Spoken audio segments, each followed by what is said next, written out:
إن الحمد لله نحمده ونستعينه ونستغفره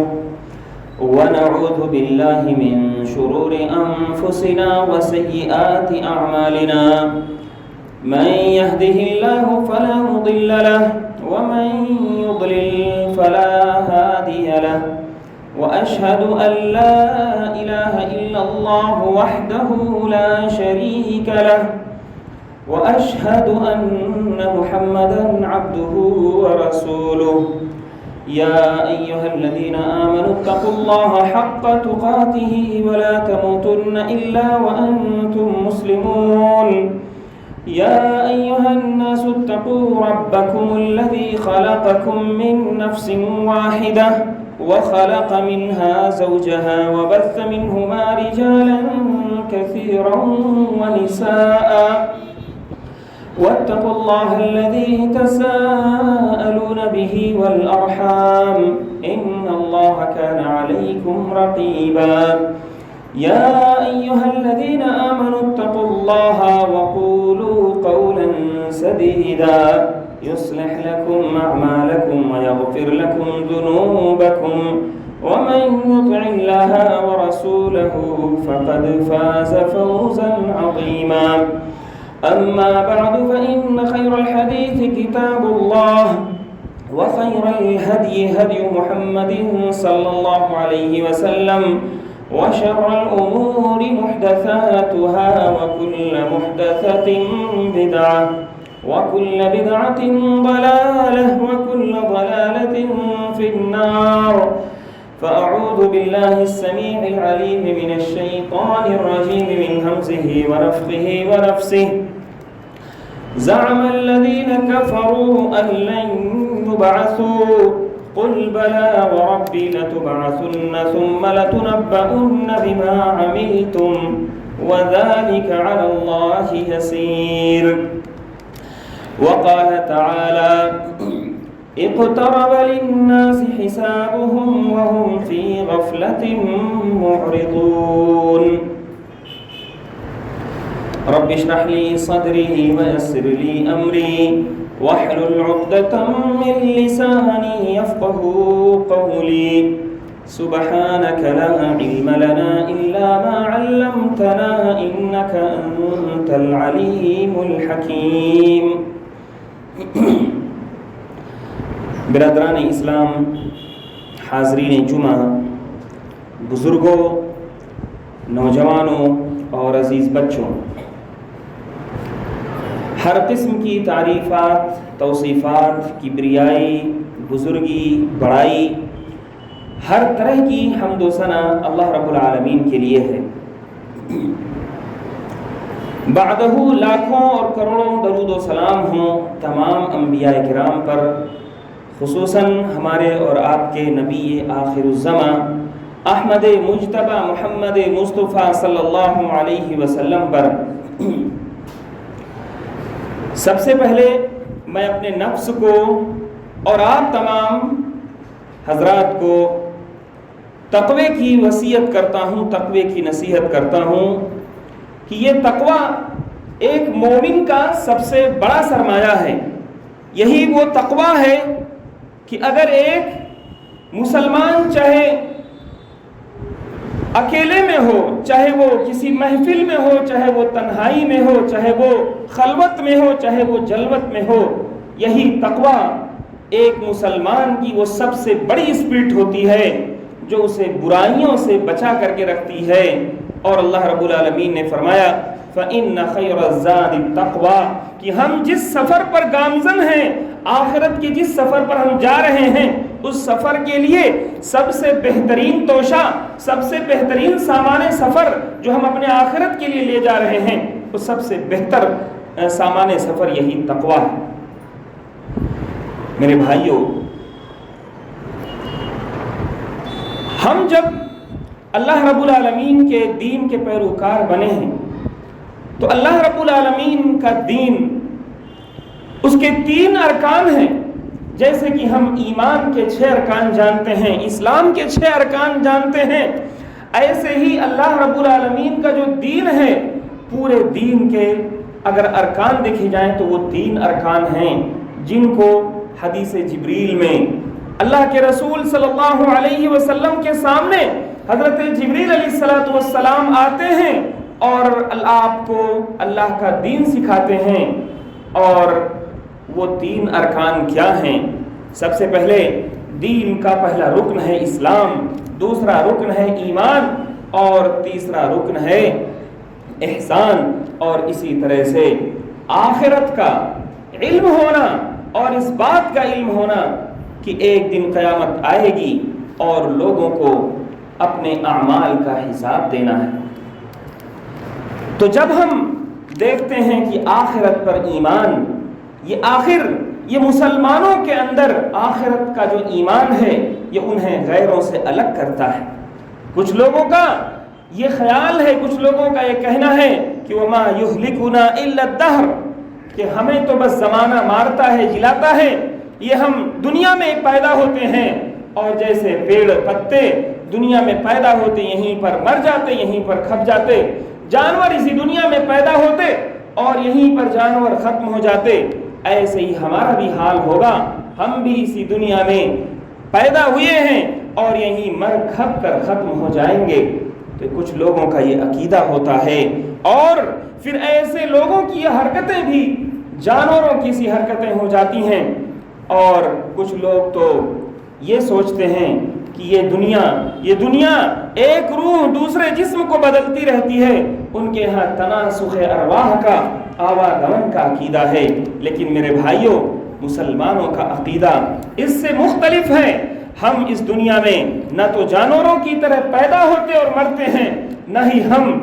ایک دوسرے کا جسم بدلتے رہتے ہیں، بلکہ ہمارا یہ عقیدہ ہے کہ اللہ رب العالمین نے ہمیں اس دنیا میں بھیجا ہے تو ایک مشن کے تحت بھیجا ہے اور اپنی عبادت کے لیے بھیجا ہے، اور کل قیامت کے دن ہمیں اپنے اعمال کا حساب دینا ہے. حتیٰ کہ اللہ رب العالمین نے فرمایا کہ جو کچھ آسمان و زمین میں ہے یہ صرف اس وجہ سے ہے تاکہ کل قیامت کے دن تمہارا حساب و کتاب ہو سکے. وَلِلَّهِ مَا فِي السَّمَاوَاتِ وَمَا فِي الْأَرْضِ لِيَجْزِيَ الَّذِينَ أَسَاءُوا بِمَا عَمِلُوا وَيَجْزِيَ الَّذِينَ أَحْسَنُوا بِالْحُسْنَى.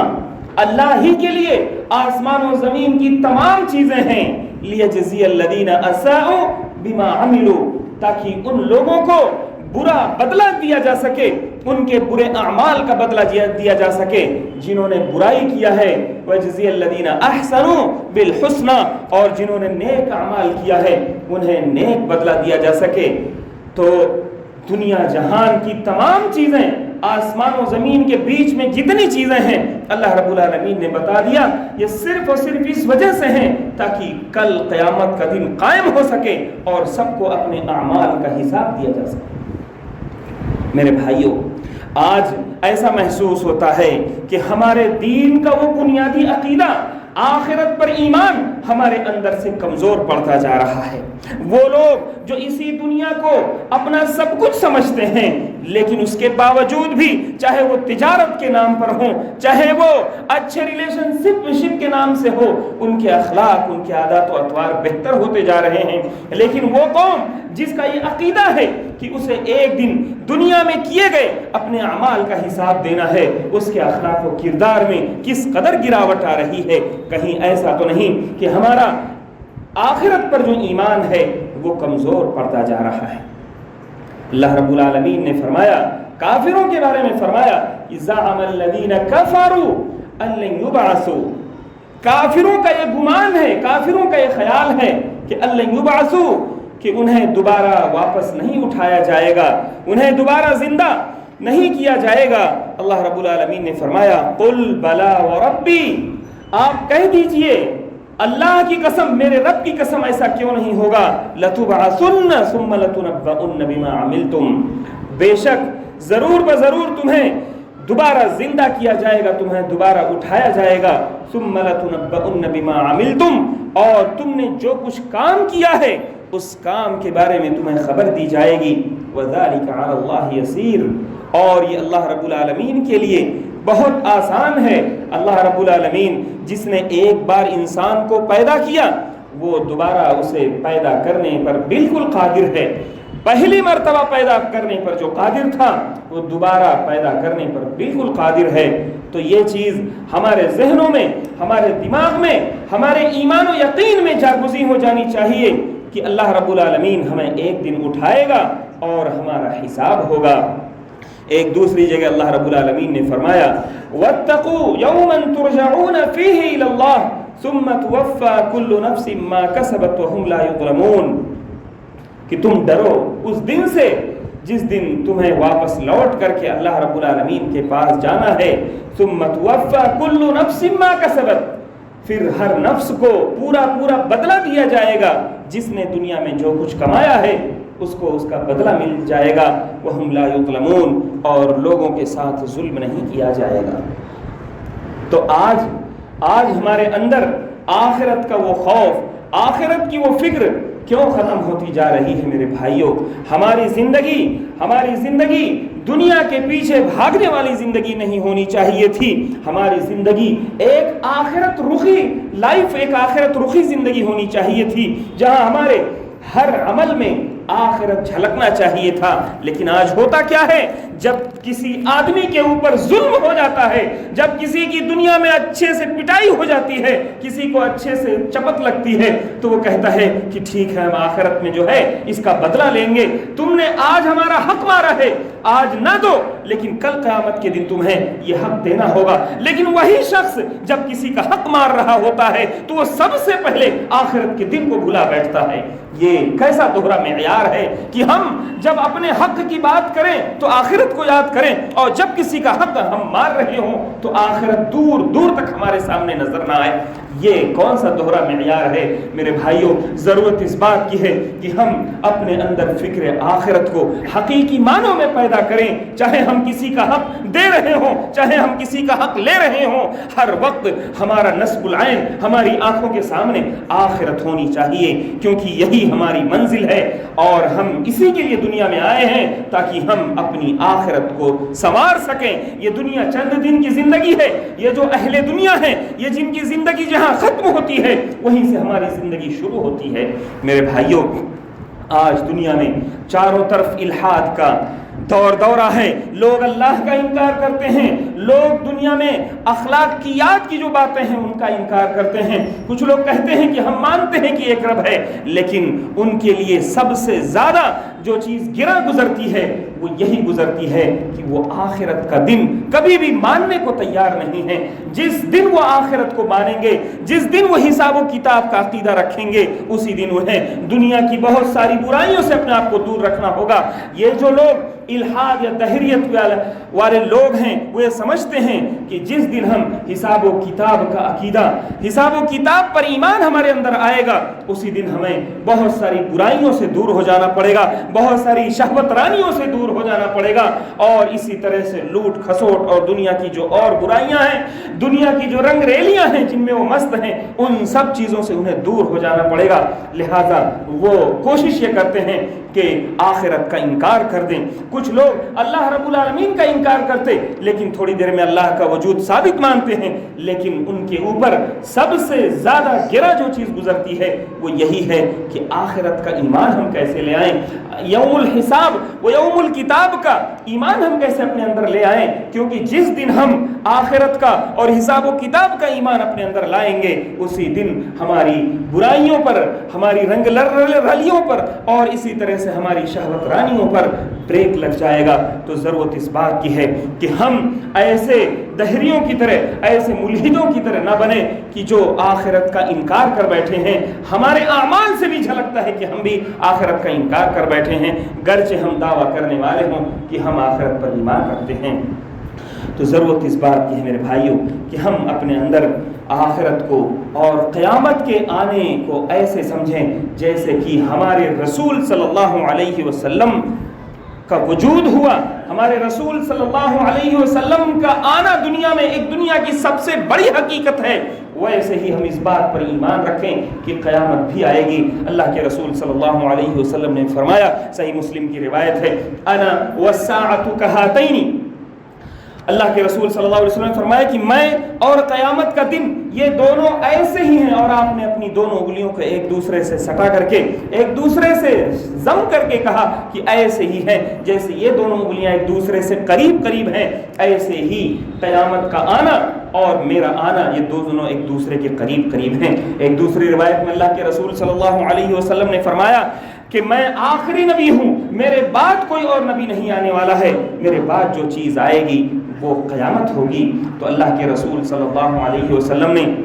اپنے آپ کو قیامت کی نشانیوں میں سے بتایا کہ قیامت کی بہت ساری نشانیاں ہیں، ان میں سب سے پہلی نشانی میں خود ہوں، میں آ گیا ہوں، اب میرے آنے کے بعد اب صرف قیامت آئے گی۔ تو اس قدر قرب قیامت کا احساس ہمارے دلوں میں اس قدر ڈالا گیا، لیکن آج ایسا لگتا ہے کہ جیسے قیامت بہت دور کی چیز ہے۔ میرے بھائیوں، اللہ رب العالمین نے سورہ انبیاء کی شروعات میں فرمایا اقترب للناس حسابهم وهم فی غفلۃ معرضون، لوگوں کے حساب و کتاب کا دن قریب آ چکا ہے، وہم فی غفلۃ معرضون، اور وہ غفلت میں پڑے ہیں، اعراض کر رہے ہیں، منہ پھیر رہے ہیں۔ آپ جانتے ہیں کہ قیامت قائم ہوگی، ہر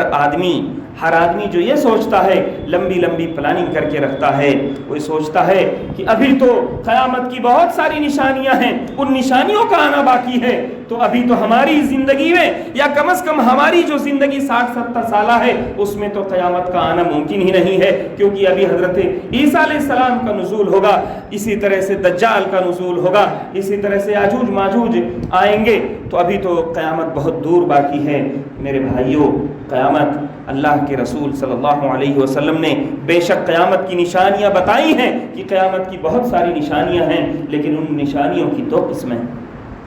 ایک وہ بڑی بڑی نشانیاں ہیں کہ جب وہ ایک بار آنا شروع ہو گئیں تو پھر اس کے بعد قیامت فوراً آ جائے گی، وہی بڑی بڑی نشانیاں ہیں جن میں حضرت مہدی کا ظہور ہے، حضرت عیسیٰ علیہ السلام کا آنا ہے، اور اسی طرح سے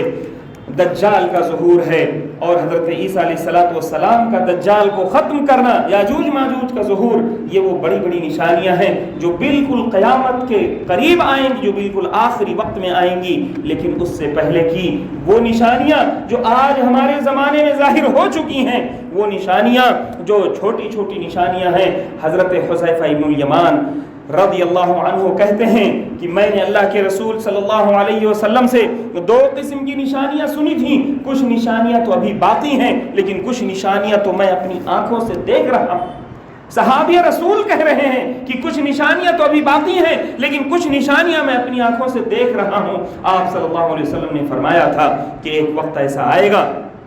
کہ کوئی امانت دار نہیں ہوگا،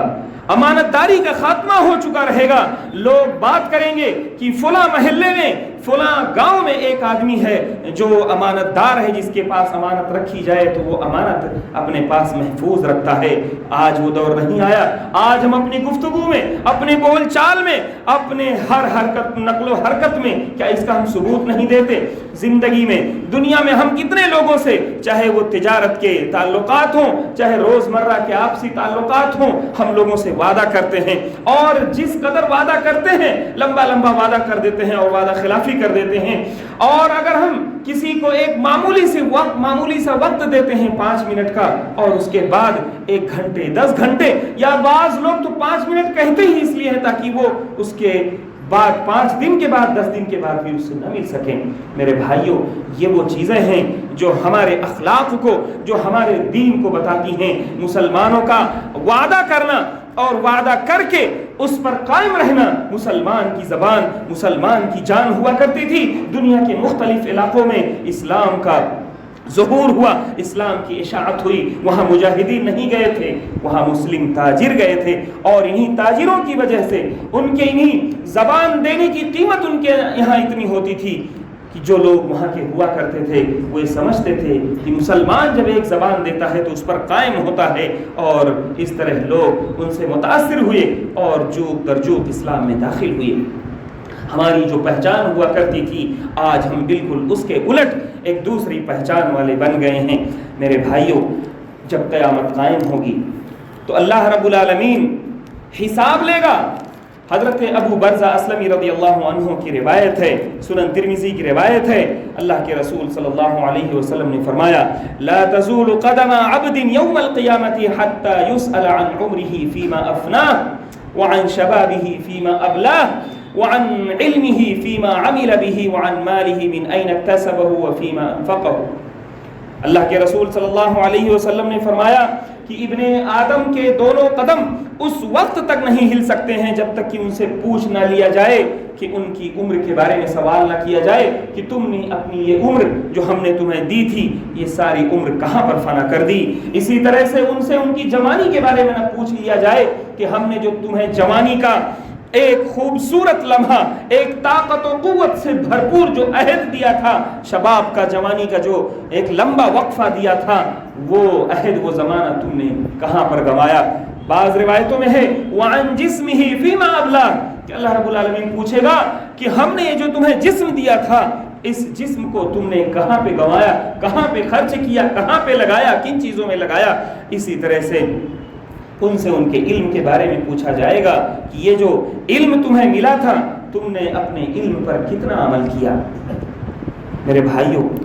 آج ہمیں ضرورت اس بات کی ہے کہ ہم علم سے آراستہ و پیراستہ ہوں تاکہ ہم زیادہ سے زیادہ ذمہ داری اٹھا سکیں، اور دنیا میں اگر رہنا ہے، آپ جانتے ہیں کہ علم کے بغیر آپ کا حال کتنا مشکل ہو جائے گا۔ بسا اوقات ایک آدمی سفر کرنا بھی اس کے لیے مشکل ہو جاتا ہے اگر اس کے پاس علم نہ ہو۔ اسی طرح سے قیامت کے سوالات میں سے ایک سوال ہوگا مال کے بارے میں کہ تم نے یہ مال کہاں سے کمایا اور کہاں خرچ کیا۔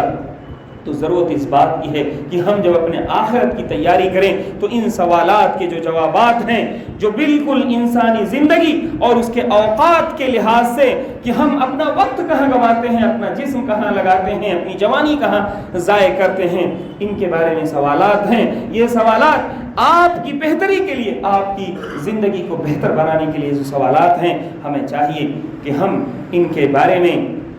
اپنا محاسبہ کریں۔ اللہ رب العالمین نے فرمایا کہ ثم لتسألن یومئذ عن النعیم، یقیناً تم سے قیامت کے دن نعمتوں کے بارے میں سوال کیا جائے گا۔ تفسیر ابن کثیر میں حضرت زبیر کا ایک قول ہے کہ انہوں نے اللہ کے رسول صلی اللہ علیہ وسلم سے پوچھا کہ اے اللہ کے رسول صلی اللہ علیہ وسلم، قیامت کے دن جو نعیم کے بارے میں، نعمتوں کے بارے میں سوال ہوگا وہ کون سی بڑی نعمتیں ہوں گی؟ کیا وہ یہ جو کھجور پانی ہم ابھی پی رہے ہیں، کھا رہے ہیں، معمولی سی چیز ہے، اس کے بارے میں سوال ہوگا؟ اللہ کے رسول صلی اللہ علیہ وسلم نے فرمایا کہ ہاں، یہ جو کھجور، یہ پانی تم اسے معمولی سمجھ رہے ہو، اسی کے بارے میں سوال ہوگا۔ ایک دوسری روایت میں فرمایا کہ جب تم سے قیامت کے دن سوال کیا جائے گا تو تم سے تمہارے جسم کے بارے میں سوال کیا جائے گا، اور اللہ تعالیٰ اس بات کا حوالہ دے گا کہ کیا میں نے تمہیں ٹھنڈا پانی نہیں عطا کیا تھا جسے تم پیتے تھے اور تم ٹھنڈک حاصل کرتے تھے؟ اس کے بارے میں بھی سوال کیا جائے گا۔ تو ہم یہ نہ سمجھیں، ہم میں سے بہت سارے لوگ ایسے ہیں جو بہت ناراض رہتے ہیں اپنی زندگی میں اپنی مالی حالت کو لے کر کے، وہ یہ نہ سمجھیں کہ ان کے بارے میں سوال نہیں کیا جائے گا۔ سوال صرف بڑی بڑی بلڈنگوں کے والوں کے بارے میں ہوگا، سوال بڑے بڑے دولت مندوں سے ہوگا، نہیں۔ آپ کے پاس اگر اللہ نے ایک قطرہ پانی دیا ہے، ایک گلاس پانی دیا ہے پینے کے لیے، 2 کھجوریں دی ہیں، تو ان کے بارے میں بھی سوال ہوگا۔ یہ ہے قرآن کی تفسیر جو اللہ کے رسول صلی اللہ علیہ وسلم نے ہمیں بتائی۔ اور اسی طرح سے جب آپ سے سوالات ہوں گے آپ مکر نہیں سکتے، اور اگر آپ بہت زیادہ مکرنے کی کوشش کریں گے تو اللہ رب العالمین قیامت کے دن جو یوم الاشہاد ہے، جو گواہیوں کا دن ہے، اللہ رب العالمین ہر کسی سے گواہی دلوا دے گا، یہاں تک کہ آپ کی وہ اعضاء و جوارح، جن اعضاء و جوارح کے لیے، ان کی بہتری کے لیے، ان کی لذت کے لیے جو کام آپ کیا کرتے تھے، وہی آپ کے جسم کے اعضاء و جوارح آپ کے خلاف گواہی دینے لگیں گے۔ اللہ رب العالمین نے فرمایا یوم تشہد علیہم السنتہم وایدیہم وارجلہم بما کانوا یعملون۔ یاد کرو اس دن کو جس دن لوگوں کے خلاف ان کی زبانیں، ان کے ہاتھ، ان کے پاؤں گواہی دینے لگیں گے، اور وہ وہی گواہی دیں گے جو وہ کیا کرتے تھے۔ تو ضرورت اس بات کی ہے کہ ہم ڈریں اس دن سے جس دن ہماری ہی چیزیں، ہمارے ہی جسم کے اعضاء و جوارے جو ہمارے لیے بہت عزیز ہوتے ہیں، جن کو ہم دیکھتے ہیں اور سکون حاصل کرتے ہیں اور اپنے اوپر فخر کرتے ہیں، وہی چیزیں ہمارے خلاف گواہی دینے لگیں گی۔ میرے بھائیوں، آج وقت آ چکا ہے کہ ہم اپنے اندر وہ عزم پیدا کریں کہ ہم رمضان المبارک کے اس مہینے کے بالکل قریب ہیں۔ بہت سارے لوگ سال بھر ان کے اعمال کیسے ہوتے ہیں، لیکن رمضان المبارک آنے سے پہلے وہ ایک عزم مصمم کرتے ہیں، ایک پختہ ارادہ کرتے ہیں کہ اس سال رمضان سے ہم اپنی زندگی بدل دیں گے۔ تو ضرورت اس بات کی ہے کہ ہم آج ہی سے اپنی زندگی میں وہ تبدیلی پیدا کر لیں۔ آخر ہماری آخرت درست کیسے ہوگی، ہماری آخرت درست کیسے ہوگی، اس کا بھی اللہ کے رسول صلی اللہ علیہ وسلم نے طریقہ بتایا۔ حضرت عمر رضی اللہ تعالی عنہ کے بارے میں آتا ہے کہ جب وہ بستر پر جاتے اور سونے کی کوشش کرتے تو سونے سے پہلے اپنے پاؤں کو کسی لکڑی سے یا ہاتھ سے ہی مار کر اس سے پوچھا کرتے کہ آج تو نے کیا کیا، آج تو نے کیا کمایا اور کیا گنوایا۔ تو حضرت عمر رضی اللہ تعالی عنہ یوں ہی نہیں کیا کرتے تھے۔ اللہ کے رسول صلی اللہ علیہ وسلم کی وہ حدیث مبارک جس میں آپ صلی اللہ علیہ وسلم نے فرمایا، الکیس من دان نفسہ وعمل لما بعد الموت، ہوشیار آدمی، عقل مند اور چالاک آدمی وہی ہے جو اپنے نفس کو کنٹرول کرے، وعمل لما بعد الموت، اور وہ موت کے بعد والی زندگی کے لیے کام کرے، وہی آدمی ہوشیار ہوتا ہے۔ آج ہم میں سے کون ہے جو ہوشیار نہیں ہونا چاہتا ہے؟ ہم میں سے کون ہے جو اپنے آپ کو بے وقوف یا احمق کہنا گوارا کرے گا؟ ہم میں سے ہر شخص ہوشیار چالاک بننا چاہتا ہے، بلکہ لوگ اسی راستے میں الٹی سیدھی حرکتیں بھی کر دیتے ہیں۔ لیکن اللہ کے رسول صلی اللہ علیہ وسلم نے بتایا کہ حقیقی ہوشیار آدمی اور سچے معنوں میں چالاک آدمی وہ ہے جو اپنے نفس کو کنٹرول کرے اور آنے والی زندگی، موت کے بعد جو آنے والی زندگی ہے اس زندگی کے لیے کام کرے۔ اور عاجز اور کمزور اور بیکار شخص وہ ہے جو اپنے نفس کو اپنی خواہشات کے پیچھے لگا دے۔ اسی طرح سے حضرت عمر رضی اللہ تعالیٰ عنہ نے فرمایا، حاسبوا انفسکم قبل ان تحاسبوا، تم اپنے نفسوں کا محاسبہ کیا کرو اس سے پہلے کہ تمہارا محاسبہ کیا جائے۔ تو ضرورت اس بات کی ہے کہ ہم آخرت کے دن جب ہم حساب دے رہے ہوں، آج موقع ہے کہ ہم اپنا حساب خود کر لیں۔ ڈیلی بیس پر آپ اپنا حساب کیجئے۔ اللہ رب العالمین نے فرمایا، وَلْتَنْظُرْ نَفْسٌ مَا قَدَّمَتْ لِغَدٍ، ہر نفس کو یہ دیکھنا چاہیے کہ اس نے کل کے لیے کیا پیش کیا ہے۔ تو ضرورت اس بات کی ہے کہ ہم اپنا محاسبہ کریں اور ہم دیکھیں کہ ہم نے کل کے لیے کیا تیاری کی ہے، اور کل ہمارا نام اعمال اگر ہمارے دائیں ہاتھ میں دیا جائے گا، فَأَمَّا مَنْ أُوتِيَ كِتَابَهُ بِيَمِينِهِ فَسَوْفَ يُحَاسَبُ حِسَابًا يَسِيرًا، کہ جن کے نام اعمال ان کے دائیں ہاتھ میں دے دیے جائیں گے ان کے حساب بہت آسان ہوں گے۔ وَأَمَّا مَنْ أُوتِيَ كِتَابَهُ بِشِمَالِهِ، اور اسی طرح سے جن کے نام اعمال ان کے بائیں ہاتھ میں دیے جائیں گے، یا جن کے نام اعمال ان کے پیٹھ کے پیچھے سے انہیں تھما دیے جائیں گے، تو وہ آدمی وہاں روئے گا، چلائے گا، فَسَوْفَ يَدْعُو ثُبُورًا، اور وہ دوبارہ مرنے کی جو ہے تمنا کرے گا کہ دوبارہ موت آ جائے، لیکن وہاں دوبارہ موت نہیں آئے گی۔ قیامت کے دن جب حساب ہوگا تو عام طور سے مومنوں کے ساتھ اللہ رب العالمین آسان حساب کرے گا۔ آسان حساب کا مطلب یہ ہے کہ اس کے اعمال اس کے سامنے پیش کیے جائیں گے، وہ اعتراف کرے گا، اللہ رب العالمین معاف کر دے گا۔ لیکن اما عائشہ رضی اللہ عنہا کی حدیث میں ہے کہ آپ صلی اللہ علیہ وسلم نے فرمایا، من نوقش الحساب عذب، جس شخص سے سخت حساب کیا گیا، من نوقش الحساب، جس کے حساب و کتاب میں مناقشہ ہوا، اللہ رب العالمین نے کچھ اس کا مناقشہ کیا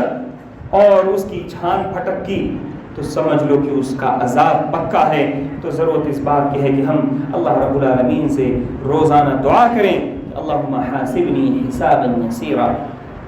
اور رمضان المبارک سے پہلے ہم اپنے آپ کو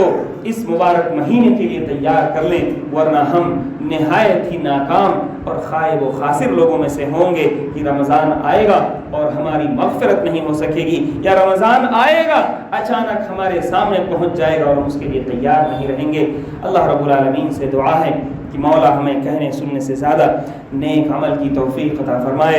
اے اللہ رب العالمین، اس وقت مسلمان دنیا میں جس بھی حصے میں مظلوم ہیں، ستائے جا رہے ہیں، اے اللہ رب العالمین تو ان کی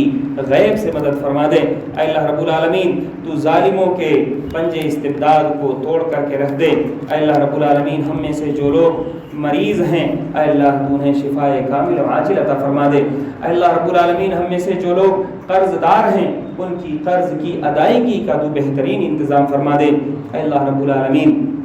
ہم میں سے جو لوگ اس دنیا سے جا چکے ہیں، ان کی قبروں کو تو نور سے بھر دے۔ اے اللہ رب العالمین تو جب تک ہمیں اس دنیا میں رکھ، ایمان و اسلام پر رکھ، اور جب ہمارا خاتمہ ہو تو ایمان پر ہو۔ اقول قولی ھذا واستغفر اللہ لی ولکم ولسائر المسلمین فاستغفروہ من کل ذنب انہ ھو الغفور الرحیم۔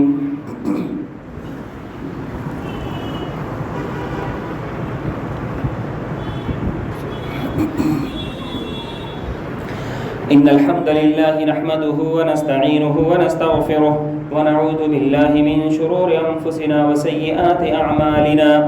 من يهده الله فلا مضل له ومن يضلل فلا هادي له، وأشهد أن لا إله إلا الله وحده لا شريك له، وأشهد أن محمدا عبده ورسوله، إن الله وملائكته يصلون على النبي يا أيها الذين آمنوا صلوا عليه وسلموا تسليما، اللهم صل على محمد وعلى آل محمد كما صليت على إبراهيم وعلى آل إبراهيم إنك حميد مجيد، اللهم بارك على محمد وعلى آل محمد كما باركت على إبراهيم وعلى آل إبراهيم إنك حميد مجيد۔ عباد الله رحمني ورحمكم الله، إن الله يأمر بالعدل والإحسان وإيتاء ذي القربى وينهى عن الفحشاء والمنكر والبغي يعظكم لعلكم تذكرون، اذكروا الله يذكركم وادعوه يستجب لكم، ولذكر الله تعالى أعلى وأولى وأجل وأتم وأهم وأكبر، والله يعلم ما تصنعون۔